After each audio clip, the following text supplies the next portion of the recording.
السلام عليكم، ازيكم عاملين ايه؟ يا رب كلكم تكونوا في احسن صحة وراحة بال. بصوا بقى، مبدئيا كده الفيديو ده المفروض يوصل ل100,000 لايك. اه والله زي ما بقولكوا كده الفيديو ده مميز جدا وحصري، مش هتلاقوه في اي مكان تاني. وانا واثقة من كلامي ده، لان دي افكار يعني على مدار كذا يوم كده حاولت ان انا اعصر دماغي علشان اطلع لكم الافكار الجامدة دي اللي هتنفعنا كلنا وهتسهل علينا ان شاء الله في رمضان. فيلا بقى اعملوا لايكات كتير للفيديو، واللي لسه مشتركش في القناة يشترك بسرعة. وتعالوا نسمي بالله ونصلي على الرسول، اللهم صل وسلم وبارك على سيدنا محمد وعلى آله وصحبه أجمعين. تعالوا نشوف أول حاجة كده هنعمل ايه. ده فلفل يا بنات، أنا نقيته صغير أو كله يكون حجم واحد. يعني لو هتجيبيه كله كبير تمام، هتجيبيه كله صغير تمام، علشان بس كله يبقى سوا واحد. وده ليمون، انا جبت كيلو وربع، برضو يفضل ان هو يكون حجم واحد واللي هو لونه اصفر مش الاخضر. وجزر مش هيفرق الحجم بتاعه، لان كده كده هيتقطع وهتبقى النتيجة واحدة في الاخر. وجبت بنجر وجبت فلفل احمر اللي هو الشطة ده، وجبت لفت، وجبت بقى من عند العطار زر ورد. هتشوفوا بقى هنعمل بيه ايه، بجد افكار حلوة جدا وهتعجبكم قوي ان شاء الله، انا متأكدة. اهم حاجة بس اللي انا طالباه منكم ان انتوا تتفاعلوا على الفيديو علشان يرفع معايا. بزعل جدا والله لما في حاجة بكون بذلت فيها مجهود وانا عارفة ان هي مميزة ومش بلاقي منكم اي تفاعل، برغم ان في مشاهدات بس بيبقى مفيش تفاعل. فبزعل جدا لان مش هو ده بصراحة اللي انا بكون متوقعه. تعالوا نكمل. جبت ايه كمان من عند العطار؟ جبت سمسم وزبيب وجوز هند وكزبرة مش مجروشة، كزبرة صحيحة كده، انا بحبها جدا صحيحة، لان لما بطحنها في البيت بتطلع كده ريحة ونكهة حلوة جدا، غير لما بكون جايباها مطحونة من عند العطار. وجبت سوداني، ودي قشطة كنت انا محوشاها في الفريزر لفترة. وجبت كيلو دهن من عند الجزار. والطبق ده انا كنت مقطعة فيه كام بصلاية كده وطماطميتين. اول حاجة كده افتحي عيون البوتاجاز كلها عندك وتعالي نشوف هنحط عليهم ايه. اول حاجة الدهن ده انا هعمل بيه ايه، هقطعه كده لقطع صغيرة خالص، اهم حاجة بس قطع صغيرة علشان يسيح معايا بسهولة.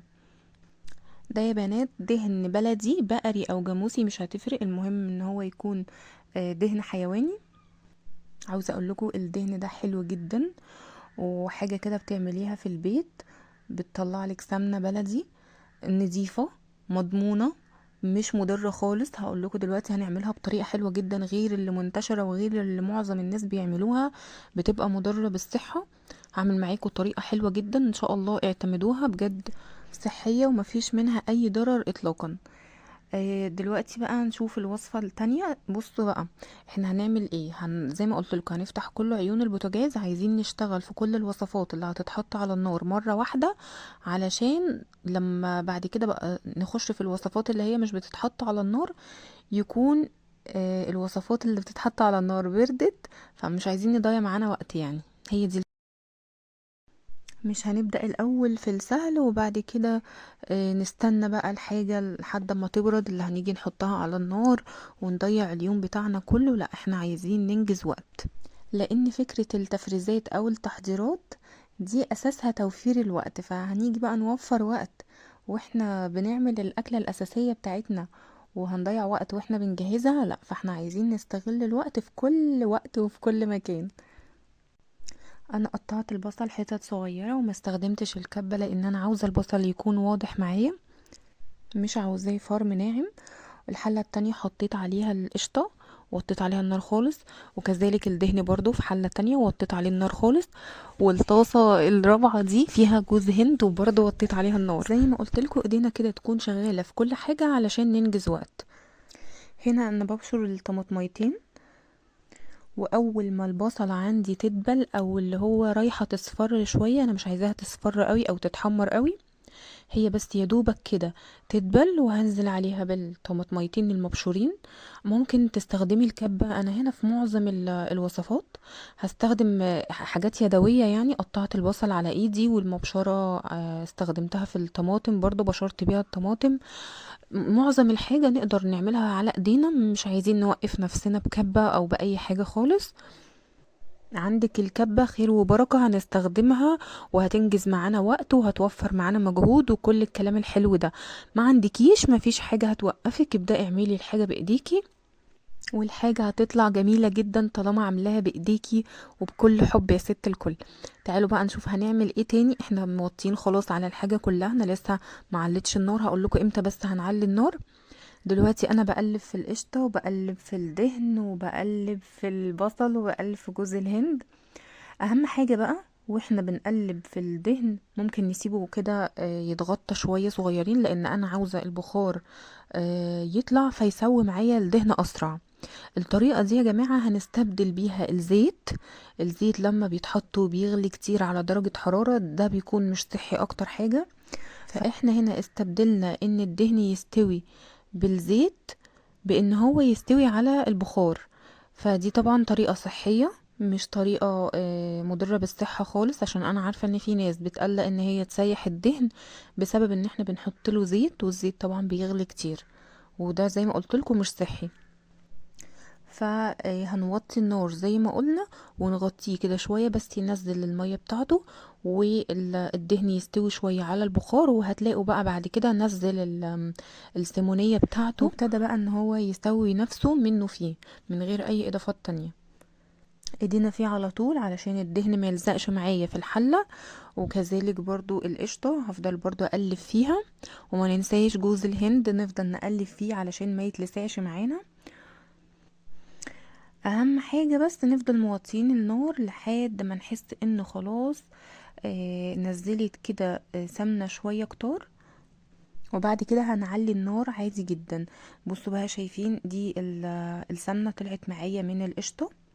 بصوا يا بنات انا هستخدم السمنة اللي انا عملتها من القشطة دي للحلويات، وهي هتبقى مميزة كمان لان دي سمنة بقري، فلونها هيبقى مميز عن الدهن اللي احنا مسيحينه. الدهن بقى هنستخدمه في طبيخ، في محاشي، في الاكل عموما يعني.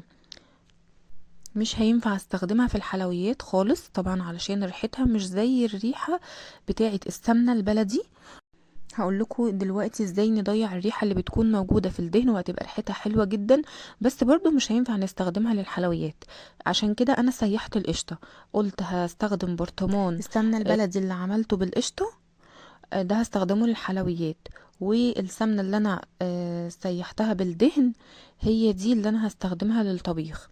وطبعا لونهم هيكون مميز زي ما قلت لكم، لان اللي بتبقى بيضة او فاتحة قوي دي هي الدهن اللي احنا مسيحينه، واللي بتبقى مايلة للصفار كده شوية دي علشان هي القشطة اللي اللبن احنا بقري. مسيحينها. فاللبن البقري معروف بيبقى فاتح لونه عن اللبن الجاموسي.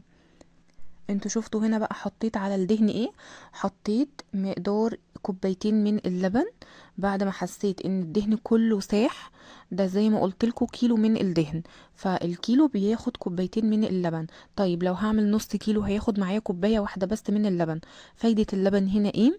بيديله ريحة حلوة جدا غير الريحة الغير مرغوب فيها، بيضيعها خالص، مش بتكون موجودة، وبيبقى لونها ابيض كده وجميل قوي.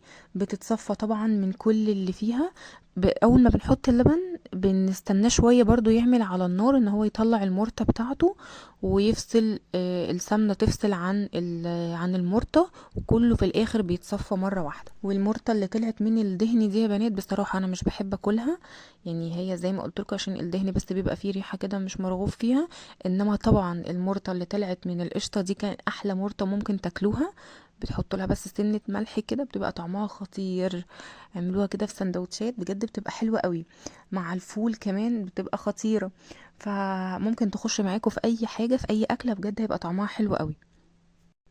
هنا بقى التخديعة اللي انا كنت عاملاها دي اول تقلية خلاص بردت. انا حطيت لها ملح وفلفل اسود وكمون وشوية من الكزبرة الناشفة وقلبتهم في بعض واستنيتها تهدى خالص علشان اعرف اعبيها في البرطمان.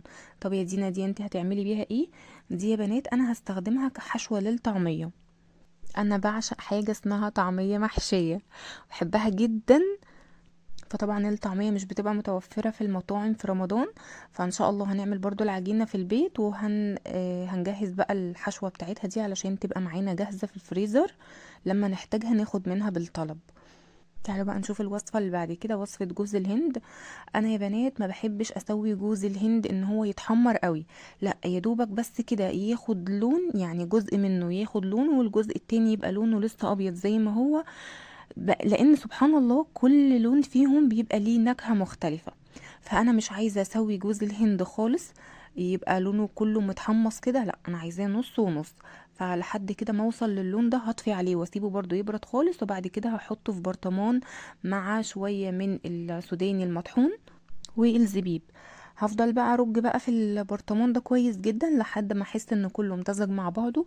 البرطمان ده برضو هيفيدنا كتير جدا في رمضان ان شاء الله، هيدخل معانا في وصفات كتيرة، في حشوات بقى، في تزيين. من فوق صنف الحلو جد حلو جدا. البرطمان ده انا ما بستغنيش عنه سواء في رمضان او في غير رمضان بصراحة، منجز معايا في حلويات كتيرة وموفر بالنسبة لي. يعني هو بس ما فيهوش غير سوداني وشوية من الجوز الهند وشوية من الزبيب مش كتير، فبالنسبه لي حلو جدا جدا. جربوا بجد ان البرطمان ده يكون موجود عندكم، هتلاقوا نفسكم كده دخلتوه في حلويات كتيره جدا، وبالاخص الحلويات الشرقيه. تعالوا بقى نشوف الفكره الجامده دي.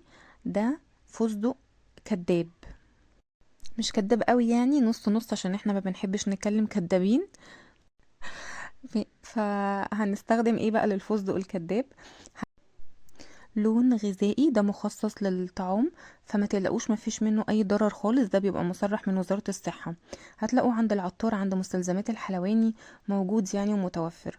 وهنستخدم كمان روح اللوز لو موجود تمام، لو مش موجود مش مشكلة خالص، مش هيأثر على الوصفة. هنحط سنة منه. وطبعا معانا زر الورد، ده اساسي. انتوا مش بتشوفوا ان الفستق بيبقى فيه كده زي طبقة خارجية بتبقى موجودة في الاول، بيبقى لونها كده عامل زي الورد. لما بنجرش معاه زر الورد او ورد احنا مجففينه في البيت، ورد بلدي متجفف، عايزه اقول لكم بيبقى شبه جدا الفستق الكداب الحقيقي. وكمان هو لونه في الصورة مش اخضر قوي، مش عارفة ليه.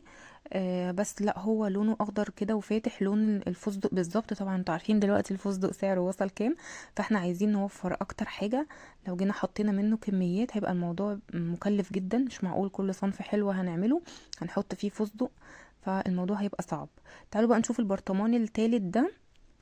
ده كزبرة على سمسم، برضو هستخدمه ككفر للطعمية، بيبقى حلو جدا. بحب اجهزه كده في برطمان علشان يبقى معايا جاهز، ما افضلش بقى ادور على الكزبره واخلطها على السمسم وكده، لا فهو يبقى معايا جاهز كده وموجود. الكزبره ما اتجرشتش معايا كويس، فجبت الكبه بتاعه الخلاط واتجرشت معايا احسن مليون مره من الكبه، احسن من الكبه الكبيره يعني. حسيت ان فرمها خشن، انما كبه الخلاط لا دي مخصصه اصلا للتوابل، بتطحن توابل، فالطحن معايا ناعم قوي. وهو ده اللي انا عايزاه، مش ناعم قوي يعني بس ما يبقاش طبعا الجرشه بتاعته باينه. وحطيت السمسم ورجيته كده مع بعض برضو عشان يمتزجوا مع بعض كويس. تعالوا بقى نشوف قرون الفلفل الاحمر دي عملنا بيها ايه. نضفت الفلفل بالمقوار كده، سهل عليا كتير بصراحه، لان انا ما بحبوش ابدا ان انا احطه ببذره، بيبقى حامي جدا. واحنا عايزين الفلفل يفتح نفسنا على الاكل، مش يقفلنا خالص من الاكل.